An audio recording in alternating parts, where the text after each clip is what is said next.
Hello, and in the second part of this active filters lab, we're going to be looking at the tone controls on the VAM.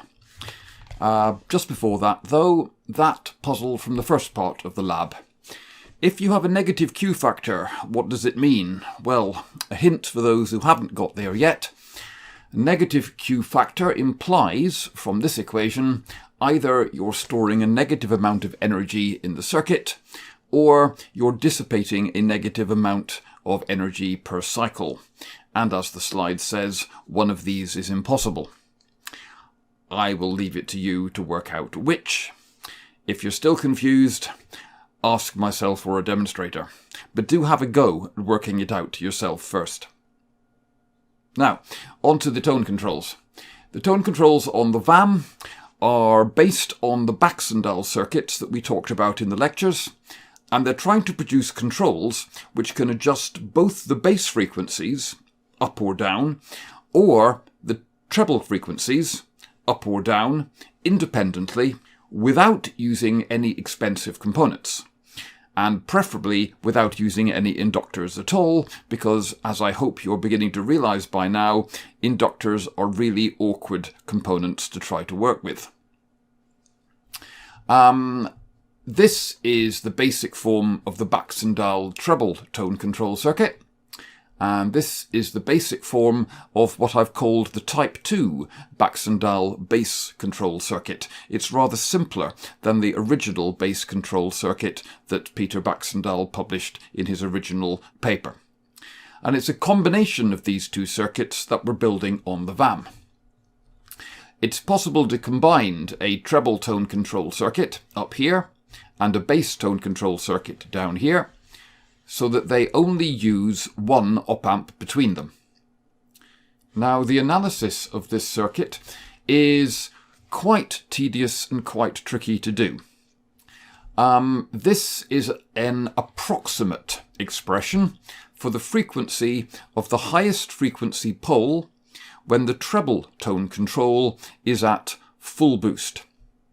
So you might decide to set that to, I don't know, 5 kilohertz or 10 kilohertz or something like that.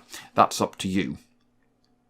There's then a similar formula that can be derived in the lab scripts for C2, which controls the position of the zero and pole for the bass tone control circuit. These are approximate formulas only, though. There is some interaction between the bass tone control up here and the treble tone control down here, so that these simple approximate formulas are not exact. So what I would suggest is that you come up with some first approximations of the values of the two capacitors and of R4 here, and then put those values into the simulator, see what they do, and adjust them until the circuit is behaving how you like. There's a preset in the DASIM simulator, which is the circuit diagram of the tone controls of the VAM. It does include this capacitor down here. Now that's another capacitor that was put onto the circuit board just in case you need it. Quite often, because of effects due to layout of components on the circuit boards, you cannot exactly predict how a circuit is going to work until you've actually built the circuit board and built the circuit onto it. So it's common to put in pads and holes for little components like this, which you think you might need to use.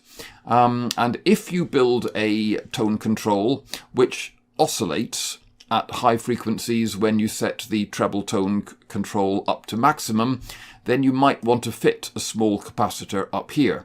What it does is it lowers the gain at very high frequencies. But hopefully you won't need it, so let's just drag it off and not use it.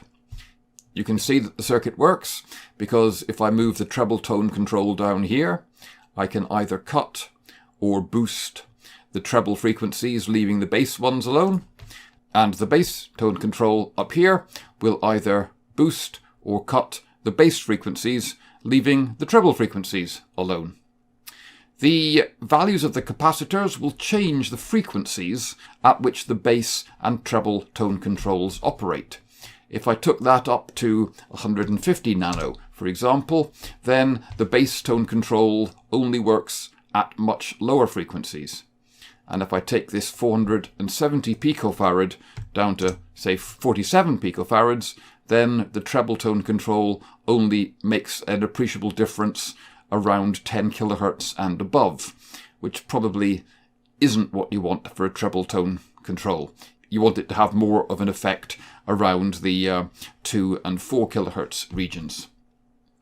But I'll let you decide what particular values you want to build on your VAM, and then play some music through it and see what difference the tone control makes on your circuit.